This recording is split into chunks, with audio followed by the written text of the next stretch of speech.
DCC പ്രസിഡന്റും UDF ജില്ലാ ചെയർമാനും രാജിവെച്ചതിനു ശേഷവും തൃശൂർ ജില്ലാ കോൺഗ്രസിൽ പ്രതിസന്ധി ഒഴിയുന്നില്ല. VK ശ്രീകണ്ഠൻ MP DCC അധ്യക്ഷനായി ചുമതലയേൽക്കാനിരിക്കെ ഗ്രൂപ്പ് തിരിഞ്ഞുള്ള ഏറ്റുമുട്ടലിലാണ് നേതാക്കളും പ്രവർത്തകരും. DCC president Jose Vallur, UDF chairman MP Vincent എന്നിവർ കഴിഞ്ഞ ദിവസം തൽസ്ഥാനങ്ങൾ രാജിവെച്ചിരുന്നു. രാജിവേളയിൽ പോലും അന്തരീക്ഷം സംഘർഷഭരിതമായിരുന്നു. രാജിക്ക് ശേഷവും സ്ഥിതി ശാന്തമല്ല. കഴിഞ്ഞ ദിവസം രാത്രി മുൻ DCC സെക്രട്ടറി സജീവൻ കുരിയച്ചിറയുടെ വീട് ഒരു സംഘം ആക്രമിച്ചു.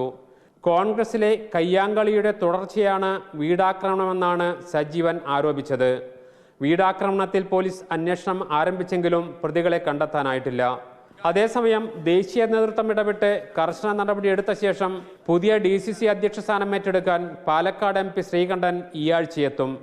ജില്ലയിലെ ചേലക്കരയിൽ ഉപതെരഞ്ഞെടുപ്പ് നടക്കാനിരിക്കെ പ്രശ്നപരിഹാരം ഉണ്ടാക്കുകയാണ് ലക്ഷ്യം. റിപ്പോർട്ടർ, തൃശൂർ.